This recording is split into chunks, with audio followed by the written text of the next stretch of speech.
दहेज, समाज क्या कहेगा। हमें तो आपकी बच्ची पसंद आ गई है। हमारे लड़के की कद काठी के हिसाब से देखे तो दोनों की जोड़ी बहुत अच्छी लगेगी। जैसा आप सही समझे। बेटा योगेश, तुम दोनों को अगर टाइम चाहिए तो आपस में अकेले में कुछ बात कर सकते हो। हम बाहर चले जाते हैं। जी पिताजी, जैसा आप कहें। योगेश और सविता को अकेले वक्त देकर सब वहां से चले जाते हैं। चाय कैसी लगी?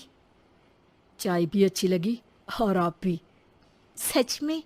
हाँ, मैंने तो फोटो देख के ही हाँ बोल दिया था। मुझे भी आप अच्छे लगे। आपको कुछ पूछना हो तो पूछ लीजिए, जैसे खाना बनाना आता है या नहीं, घर के क्या क्या काम कर लेती हूँ, वगैरह वगैरह। वो तो मेरी माँ आपकी माता जी से पूछ ही लेंगी। वो मेरा डिपार्टमेंट नहीं है। इधर योगेश और सविता जिंदगी भर का साथ जोड़ने की बात कर रहे थे। उधर सविता के पापा योगेश के पिताजी के सामने हाथ जोड़ के खड़े थे। देखिए, हमारा बेटा पढ़ा लिखा है, अच्छी नौकरी करता है। उसमें जितना पैसा लगा है कम से कम उतना तो मिलना चाहिए ना। 10 लाख से कम में तो नहीं हो पाएगा। बेटी हमारी बहुत होनहार है और 7 लाख भी तो कम नहीं होते हैं ना जी। अगर आप हमारी बेटी को शादी के बाद काम करने देंगे तो 3 लाख तो 6 महीने में ही कमा लेगी। हमारे घर में ये सब नहीं होता। औरतें घर संभालती हैं और आदमी बाहर के काम। जरा मेरी बात तो समझिए। एक कार देने के बाद 10 लाख रुपए नगद देने में हमारी कमर टूट जाएगी और इसके अलावा टीवी फ्रिज तो देना ही पड़ेगा। शादी की तैयारियां, मेहमानों की पूछ परख, बारातियों का स्वागत। बेटी की शादी में बाप पर बहुत दबाव होता है जी। देखिए, हमारा बेटा कोई दुकान में रखी चीज नहीं है जिसके ऊपर हम भाव ताव कर सके और आप उसे कम दाम में खरीद लेंगे। 10 लाख से एक भी रुपया कम नहीं होगा। ठीक है, जैसा आप कहे जी, पर आधा पैसा अभी और आधा कन्यादान के वक्त दे देंगे। अरे, इसमें भी किश्त मांग रहे हैं आप? हमने तो सोचा था कि अच्छा परिवार होगा आपका। अच्छा ही परिवार है देवनाथ जी, पर पैसों की थोड़ी तंगी है ना, वरना सब ठीक ही है हमारे परिवार में जी। देवनाथ वहां से अपने बेटे योगेश को लेकर चले जाते हैं और कुंडली मिलवाई जाती है। 36 में से 32 गुण मिलते हैं। जल्दी शादी का मुहूर्त भी निकल आता है।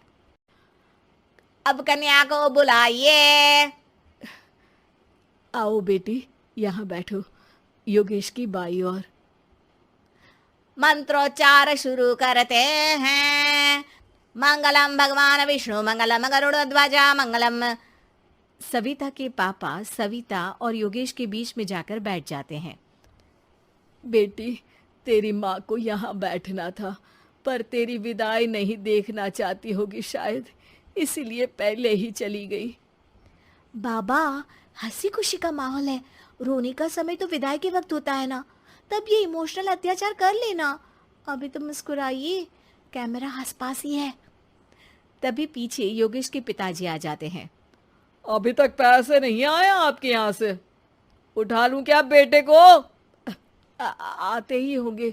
मैंने अपने छोटे भाई को व्यवस्था करने के लिए कह दिया था।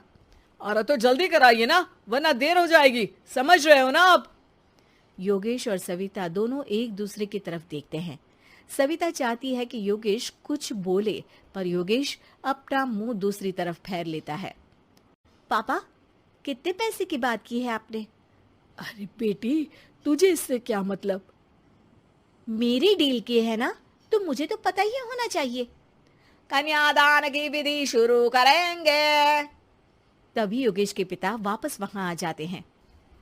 पैसे देते हैं या बेटे को उठवा लूं? मैं आपके हाथ जोड़ता हूँ जी, थोड़ा सा इंतजार कर लीजिए। देवनाथ वहां से चले जाते हैं। तुम अपने पिताजी से कुछ कहते क्यों नहीं? उनके सामने कोई आवाज नहीं उठाता। ऐसा नहीं है, कोई तो उठाएगा ही। तभी वहां सविता के चाचा एक बैग लेकर आते हैं और सविता के पापा को देते हुए कहते हैं, 9 लाख ही हुए। आत्माराम इशारा करके योगेश के पिता को वहां बुलाते हैं। क्या? सिर्फ 9 लाख? बाकी 1 लाख कहाँ है? नहीं हो पाए जी, शादी के बाद कर देंगे। अरे आप बात से पलट रहे हैं।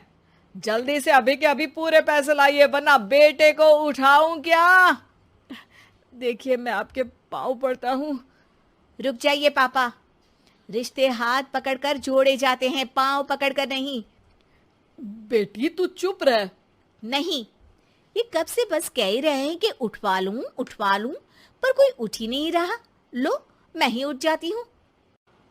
बेटा, अपशगुन हुआ। दहेज लेना सबसे बड़ा अपशगुन है, पाप है, पाखंड है। और योगेश, तुम्हें मैं पसंद हूँ तो कुछ बोलते क्यों नहीं? और तुम्हारे पिताजी, अरे देवनाथ जी, आपके नाम में ही बस देव है, काम तो आपके असुरों जैसे हैं। पर गलती आपकी नहीं, गलती मेरे पिताजी की है, जो आप जैसे लोगों को घर की दहलीज भी चढ़ने देते हैं। लेकिन एक बात साफ है, मैं आपके घर की दहलीज कभी नहीं चढ़ूंगी। अरे बेटा, समाज क्या कहेगा? यही कहेगा कि सविता के भीतर की माँ दुर्गा जाग गई थी, जिसने पापा के खिलाफ, गलत के खिलाफ आवाज उठाई।